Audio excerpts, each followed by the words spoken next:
Okay, yeah. So let me outline this main idea here first, and then we'll just jump to example three, like you're um, wanting. Uh, okay. So basically, I mean, the idea of reduction of order is once we found a solution to a differential equation, we can make a substitution that will lower the order of the differential equation by one. So the idea is if we know y1 is a solution, then we know a second solution is going to be different from y2 or y1 in a significant way. And so we can write it as like u times y1. Okay, and this is true for any differential equation. So and so if we do that, then you can kind of plug in y2, this u times y1 into the equation. You can separate the u and the y1 and the y, and then you'll get a different differential equation in terms of u. That'll be one order less. So if we started with a second order, you get down to a first order equation. You started with a third order, you'd go down to a second order equation. And so that's really helpful because the lower the order, generally the easier the problem is. In this case where we're dealing with second order equations, it's nice because once you get to a first order, then we can directly solve it. And that lets us write down this formula right here. So we can basically, if you do this substitution, you get a first order equation, you solve that first order equation, and then refind y2, and that gives you this formula right here for this specific equation right here. If you had like a third order equation, you could do the substitution, but you get a second order equation, and then you may or may not know how to solve that one. So you can't just, in that case, you won't be able to write down a formula like this. But it'll be one order less, and so that'll be helpful in some ways. Or this is a linear example. If we had done this with a nonlinear equation, again, you could maybe reduce it potentially, but you wouldn't necessarily be able to just directly solve it. And so each differential equation is different. But this technique is useful in more than just this scenario. It just so happens that this is the case that we're going to talk about, and it's most useful for us. And in that situation, we get this formula pops out. So the formula is basically just the original solution, and then we have an antiderivative. And you'll notice this is basically our integrating factor, and then we have a squared of the solution. Okay, so when you do this substitution, basically it reduces to a first order linear equation, and then somehow we solve it using the integrating factor. We redo some manipulations, and we get a formula for our second solution. So let's actually start with the third example here. That was requested. So what's the idea? So basically, when I'm doing these problems, I like to kind of work in steps on this formula. So if we have this formula, first thing I kind of like to do is you want to identify what is p of x. That means we need to get it into this standard form here, where there's only a 1 in front of the y double prime. So whatever is in front of the y double prime, you just divide that through. And so that turns this into y double prime, 1 over 4x squared y equals 0. And then the p is whatever is in front of the first derivative. In this case, there is no first derivative, so p is 0. All right. And then I kind of just keep working steps through this. So finding an antiderivative of p. Well, antiderivative of 0 is a constant or 0. In this case, since we're not looking for the general antiderivative, we're looking just for a specific antiderivative. We can pick 0. You could pick any constant, and that would just change the constant out front of your solution. But in general, we can pick 0. And then I like to do the next step. I like to find this integral here. So we have, let's call it I guess. The integral e to the negative of that antiderivative we just found, 0, over the solution squared, the first solution. So that's x to the half natural log of x squared with respect to x. So simplifying this, let's see. Can you repeat why p of x is 0 here? P of x is 0 here because there's no y prime term in this differential equation here. So P of x is, it's whatever coefficient in front of the y prime. So you could write this as like y double prime plus 0 y prime plus 1 4 x squared y equals 0. So this is our P and this is our Q. Yeah, so P is 0 in this case. So that's kind of weird, and so, but it actually makes things easier. Sometimes, kind of easier because we can disperse this top term here. Just goes to 1. We get a 1 out front, and we have to do an integral of the y1 squared, 1 over that. So in this case, it becomes x natural log of x squared dx. Okay, so that's a tricky antiderivative to do, at least at first glance. The first thing I would try and do generally is try and do a substitution. So you want to try and pick something u, say, where the derivative of u is already in the integral. So basically we have a couple terms here. We have like 1 over x, we have natural log of x. So if I pick 1 over x as my u, the derivative of that would be x to the negative square, -2, okay, which isn't in our integral. So that's probably not a good choice. But if I pick u to be natural log, then the derivative of that is 1 over x, which is right here in our integral dx. Okay, so substituting that in terms of u, this becomes 1 over u squared, and then our 1 over x dx is du. This is du. And that we know how to do that. That's u to the -2, add 1, divide, becomes negative u to the -1. We need to remember to put the natural log back in. So that's negative natural log of x to the -1. You could also write this as like -1 over natural log of x if you wanted. All right, so that's our integral. So then lastly, let's find our differential equation. So our differential equation y2 then is y1 times that integral.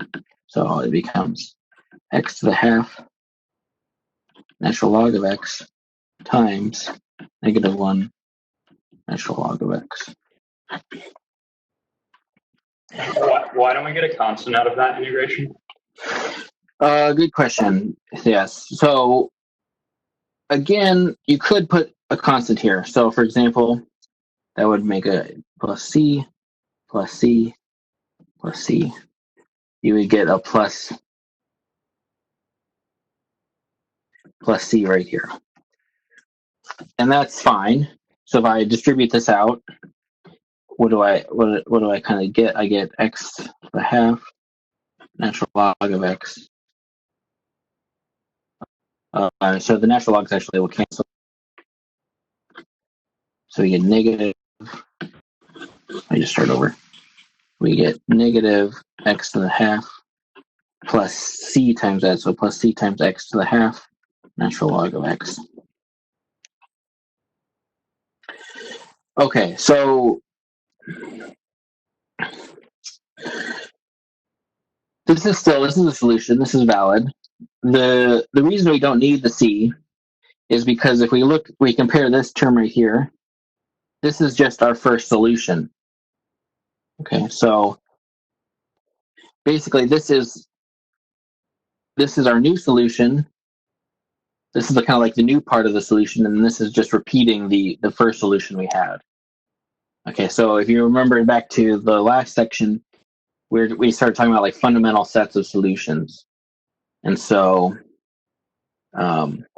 we want to find, for a second order equation like this one, you want to find two solutions, y1 and y2, that are linearly independent. And then the general solution then becomes kind of the general solution y becomes c1 y1 plus c2 y2 for linear equations anyways, right? So when we're dealing with linear equations and you have like different terms added together, like you can break those apart, right? So like this part isn't telling us any new information about the solution because we already knew that from y1. You can kind of imagine like in this general solution right here, if this is y2, I can kind of just combine this term. I can factor it out and combine it with y1 and just factor out the constant. So this part of the solution is unnecessary. Like we're just looking for some solution here. So it's kind of like the integrating factor right here. We're not necessarily looking for the general antiderivative, we're just looking for some antiderivative. And so this antiderivative right here just means some antiderivative, and so it means we can drop the C. Okay. It doesn't give us, when we solve the final solution, it doesn't give us any new information as far as the fundamental set of solutions go anyways. Does that answer your question? I think so, yeah. Okay, so for example, I guess kind of maybe to make it even more clear here, if we have this solution that's like the sum of parts. If we were to plug this whole thing into our differential equation, it would pop out 0. It would see it's a solution. But that would also be true if we plugged in any like term in the solution as well. If I did this and I put it into the equation, I would see that solves the equation, and I would see that this one also solves the equation. But we already knew this did because that's our first solution. And that'll be kind of basically what, if you add the plus c to the integral, the y2 is always going to be c times the first solution here, because that's what our formula tells us. It's y1 times that antiderivative. And so the plus c, we're always going to add, it'll just be c times y1, which we already knew works. The bit that I'm a little bit fuzzy on is that because that ln x and I guess x and minus 1/2 for that matter are nonlinear terms, right? Mm-hmm. Yeah. That they fundamentally change what the value of y2 is at a particular value of x if you choose to either include or exclude them. Yeah, so they do change it. So like if you graphed this whole thing, or if you graphed just this part, that would be very different, right? Mm-hmm. But they would both be solutions to the differential equation. The whole thing and this part. And so the idea here is we're not trying to find a specific solution. We're trying to find what's the most like general solution we can. And so in this context of these linear differential equations, like second order differential equations, means we want to find two independent solutions. That's the goal. And those tell us everything we need to know about the solution. So, for example, in this case, we have y1 is x to the half natural log of x, and y2 is just x to the half. That tells us everything we need to know about this differential equation here. What was it?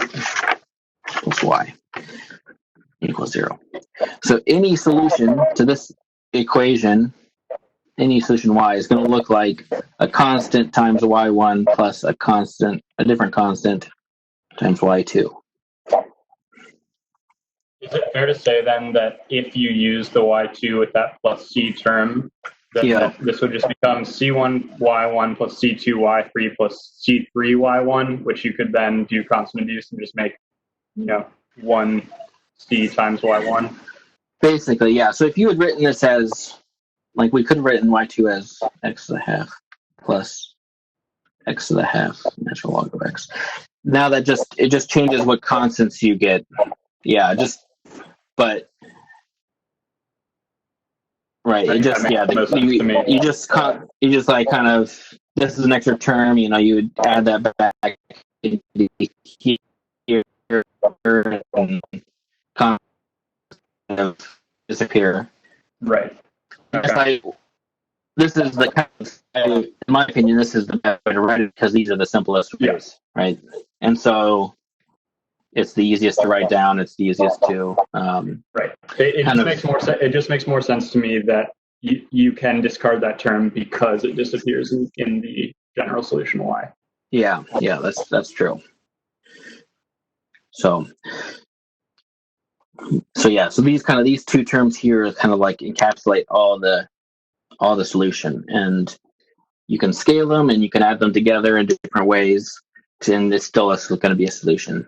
So these are kind of the core parts of the solution. Okay. Other questions about that problem? No, this is just a question that's been on my mind about something very similar for a minute that I haven't gotten to the bottom of. Sure. Why, when you're doing integration by parts, do you not add that constant as well when you're integrating for dv, for example? All right. So that's an interesting question. Let's think about it. So integration by parts says, say, the integral of u dv is u times v plus v du.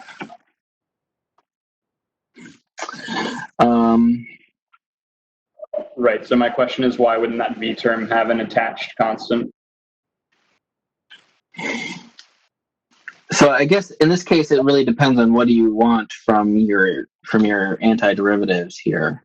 So sometimes you should have a plus c. So for example, let's say we want to find the antiderivative of x squared dx. We know how to do that, right? That's x cubed 1/3, and then we would generally add a plus c. We could write that as the integral of x times x dx. So where u and v are both x, and so this becomes u and v. I'm gonna do this right. Well, u would be x squared, right? Yeah, u would be x, and v would be, or dv would be x, and so v would be 1/2 x squared, and du would be 1. And so you get x times x squared, so you'd have 1/2 x squared, or x cubed, plus the integral of v, which is 1/2 x squared, du, which is 1 dx. And so then now in this case, this integral antiderivative here, if you do that normally, well, so you'd have 1/2 x squared plus 1/6 x cubed, or sorry, these cubed, plus c. And so you get 1. Right. So my question there would be that when you integrated v, why didn't that add a plus c to the integral of v du? That would give you an extra x in your solution. Yeah. So good question. So I messed this all up with the minus signs. So that should be a minus. Right here. So that's a good question. So again, I think it's probably a thing where you're not looking for the general antiderivative of x here. You're just looking for any antiderivative of x or of v, of dv, right? And specifically the one where c equals 0 in this case, I guess. Yeah, so what would happen if we had added a constant? So if you had added a constant plus c, what would happen? So you would have, again, we would have u times v 1/2 x squared plus c minus the integral um, 1/2 x squared plus c dx.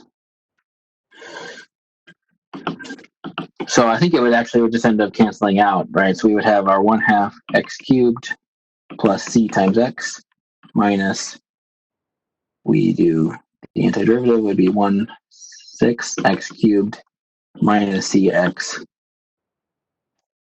That makes sense. Yeah. And then plus another c2 or whatever, And so you get your final constant still there, but this will actually cancel out. And I'm guessing that'll happen any time. And so that's why you could pick something other than 0 for your constant here. And you'd still end up at the same answer. Yeah.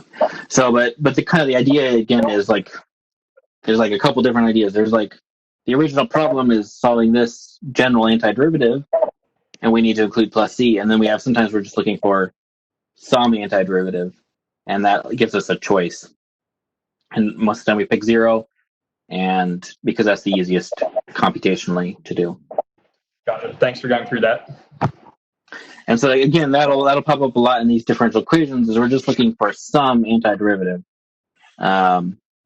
And unfortunately, they look the same, like they have the same integral symbol, and so it's like, you have to kind of just remember that in your head. I mean, you could always, if you want to be safe, just always include the plus c, and it'll be a little bit more algebra and calculus to kind of solve it out. And generally, what will happen is you'll get a constant out. So, for example, in this problem here, if I had not done 0 here, if I had done a c, I would have got like a constant on the top instead of 1. And then at the end of my thing, I would just have an extra constant floating out front of my y2. Okay. And the thing is, like, you could have another constant. It doesn't matter, because whatever constant, because of these linear differential equations, the constant just gets pulled out and it gets kind of incorporated into these constants of the general solution. Gotcha. It's why I had a minus here, but I actually can drop it, because the minus doesn't really matter. Like, the constant up front isn't the important part. Okay. So because any constant times this solution is still a solution. So if you multiply by -1, it's still a solution. Yep. Okay. Just to be clear, this is only linear equations. This is true. Nonlinear, that doesn't work at all. But linear does.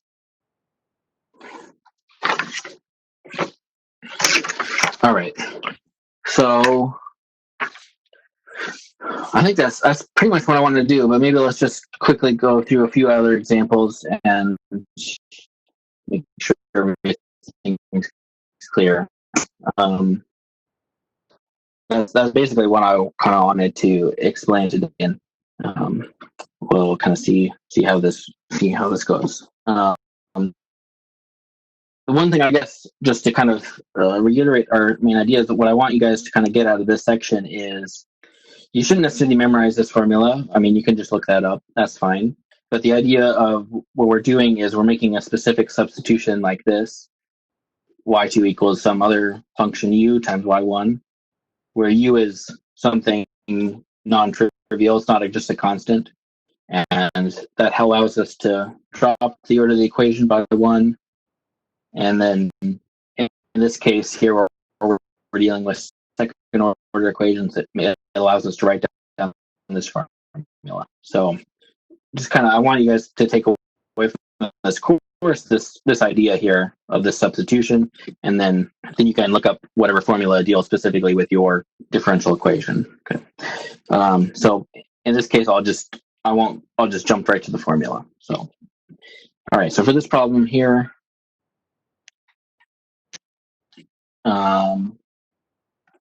P of x is just 2. Okay, there's nothing in front of the y double prime, so we don't need to divide through by that. All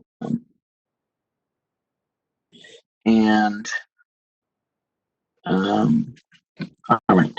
So then we can do the antiderivative of that. P of x is 2x, and then our integral is e to the minus that, so e to the minus 2x over our solution squared. So our solution is x e to the minus x, so x e to the minus x squared.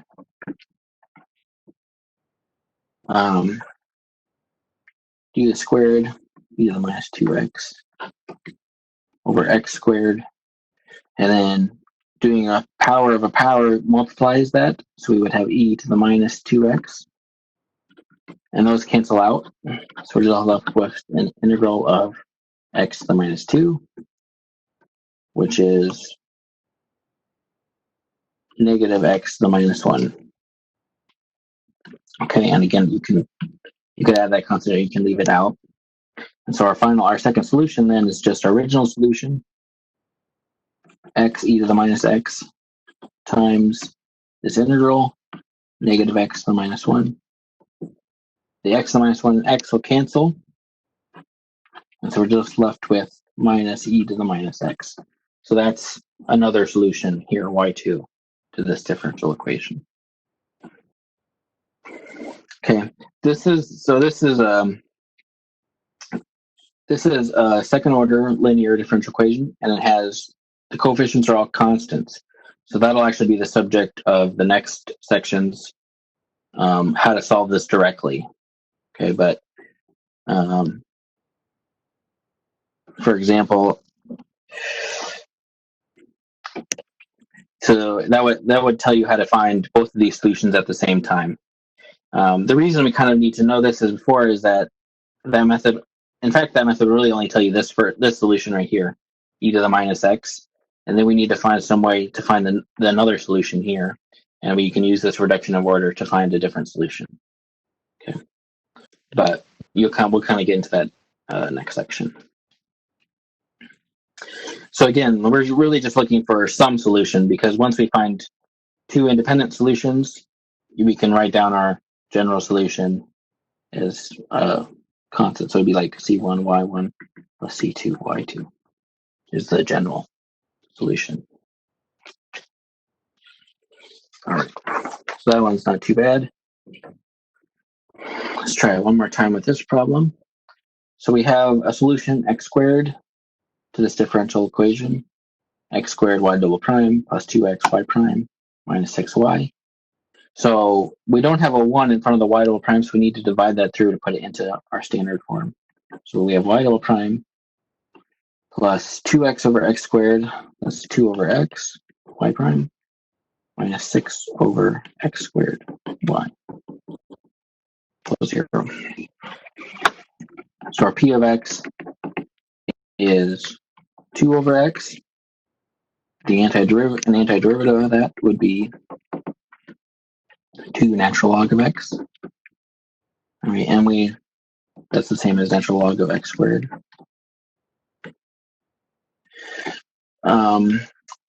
And we know that our second solution, this integral, we have e to the negative of that, negative natural log x squared, over our solution squared. So x squared squared is x to the 4th. This negative in front of the natural log, we can move into the exponent inside, and the e and the natural log will cancel. So we're left with x to the negative 2 over x to the 4th antiderivative. These become, we can subtract the exponents. So we have negative 2 minus 4, x to the negative 6. And Then we can just apply our power rule here. So add 1, so x to the negative 5, and then divide by that negative a fifth. So that's the integral. This is actually, I wrote this as I, but this really is u, because our y2 is y1 times u. So this integral right here is the solution to the reduced equation. Okay, but then we have to find the solution to the original equation by undoing that substitution. So we multiply this by our original solution. So we have x squared negative a fifth x to the negative a fifth. That becomes negative a fifth x to the negative 3. And so that's another solution here. In fact, and again, because this is linear, like the constant in front doesn't really matter. So any constant times x to the negative 3 is a solution to this differential equation. Okay, or any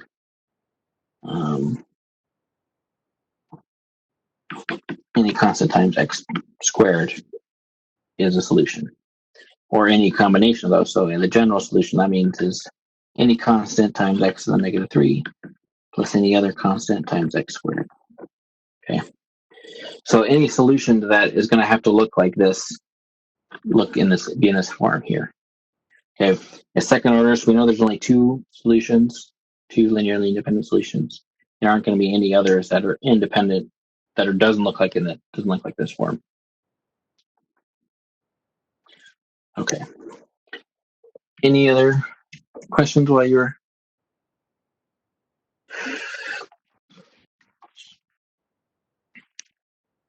in those examples?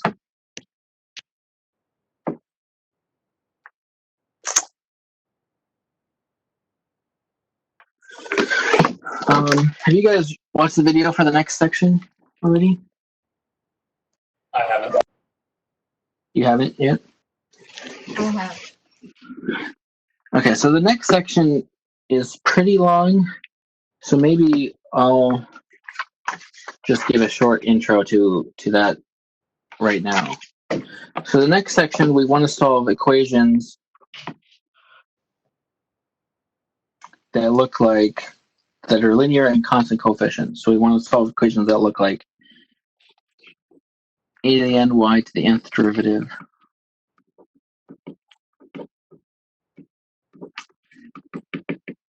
and so on, all the way down to a1 y prime plus a0 y equals 0. So these a's are just constants times derivatives, and you can go as high order as you want. Okay, so we want to solve this type of equation here. The idea that what we want to do is right away we don't necessarily know how to solve this equation, so we kind of want to try and guess and check. And so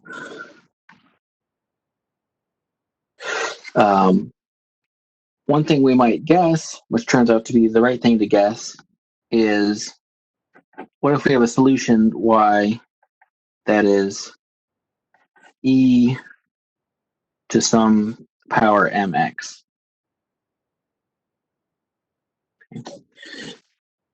If we plug this in, all the derivatives, so y to any, to the kth derivative, we just multiply by m. So it's going to be m to the k times e to the mx. Right. So we plug the solution into this differential equation, we get the following things. So we get a to the n, m to the n, e to the mx, plus a n minus 1, m n minus 1, and so on, all the way down to a1 m plus a0. Sorry. There's e's to the mx's everywhere here. E to the mx, e to the mx. These e to the mx's can all be factored out, and we can actually divide it across. So all these e to the mx's go away, and we're left with what we call the characteristic polynomial. Right? So it's like a constant an, mn, an minus 1, mn minus 1, and so on. So it's a polynomial in terms of m as our variable. So if you were to solve this polynomial, find the roots, the solutions, what is m, that would tell you what the solutions are. That would tell you the solutions then are going to be y equals e to the mx. So say, for example, that m equals 1 is the solution. That would mean y equals e to the x is a solution to our differential equation. Okay. So basically, we can change this, solving this differential equation, into a problem about solving for the roots of this polynomial right here. Okay, so in an nth order polynomial, we'd expect to find n different roots of n different roots solutions to this equation right here. Okay, and so if we find regular roots like m equals 1, we immediately know the solution is e to the mx. Sometimes there are some different possibilities. We might have repeated roots. So for example, say we had a polynomial, it ended up looking like m minus 2 squared. That means our solution m is 2, but it's repeated twice. In this case, we know that the two solutions, so each root should have a solution. So like, for example, the first solution should be e to the 2x. That's one solution to a differential equation. But since it's repeated, we can't do e to the 2x again. So in fact, the second solution, y2, is going to be x times e to the 2x. Okay, and the way we would find this is actually we use the reduction of order. Okay, so for example, if you had a differential equation, you found its polynomial was this, you know the two roots are 2 and 2, and so we know one solution is this. And now in order to find a second solution, if you do applied reduction of order, you would find that the second solution looks like that. Okay, and that basically you'll just memorize that. If you have repeated roots, each time it's repeated, you add a power of x. So if it was repeated 3 times, your third solution would be x squared e to the 2x. Okay, and so on. Each time. And then sometimes you might end up with a polynomial that has complex roots. So if you had like m plus 2 equals 0, the roots of this polynomial are going to be complex values.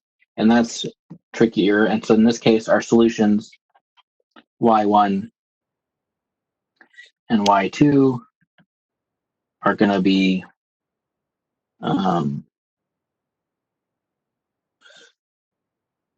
sines and cosines. Okay.